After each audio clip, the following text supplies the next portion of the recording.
Hello दोस्तों, मैं हूं इकबाल खुर्शीद। 1 मिनट स्टोरी में खुशामदीद। एक और बुक रिव्यू के साथ आपकी खिदमत में हाजिर हुआ हूं। ये एक मुनफरिद किताब है इन मानों में कि इसमें फॉर्म यानी हैत का तजुर्बा मिलता है और उसलूब की बहुत गहरी गिरफ्त है।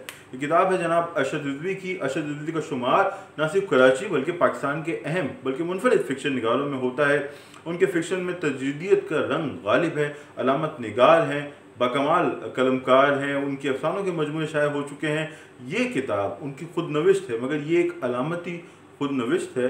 इस किताब में भी आपको अलामत निगारी और तजरीदी ढब मिलता है और वो अपनी ज़िंदगी की कहानी बयान कर रहे हैं, मगर अलामती अंदाज में। जो उनका ख़ास ढब है, उनका सिग्नेचर स्टाइल है, वो आपको इस किताब में मिलेगा। अरशद रिजवी के फ़िक्शन को पढ़ना चाहिए और साथ ही उनकी खुदनविश्त अगर आप पढ़ेंगे तो आपको अंदाज़ा होगा कि उनका लिखा हुआ कितना ज़रखेज़ है और किस तरह पढ़ने वाले पे अपनी छाप छोड़ता है। ये किताब रवा बुक्स ने शाये की है, कराची से शाये हुई है। 800 रुपये इसकी कीमत है।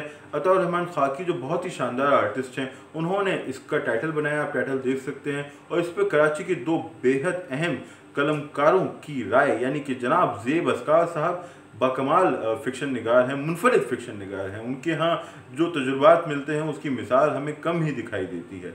उनकी राय दर्ज है, उनका फ्लैप दर्ज है। साथ ही जनाब खालिद मोइन क्या खूबसूरत नसर लिखते हैं और बहुत ही कदावर शायर हैं, उनकी राय इस किताब पे दर्ज है। यानी कि खालिद मोइन साहब और ज़ेब अस्कार साहब ने अपनी आरा दी हैं जो इस किताब में शामिल हैं। और साथ ही इस पे अताउर रहमान खाकी का जो टाइटल है वो बहुत ही खूबसूरत है। रवा बुक्स ने इसे शाये किया है।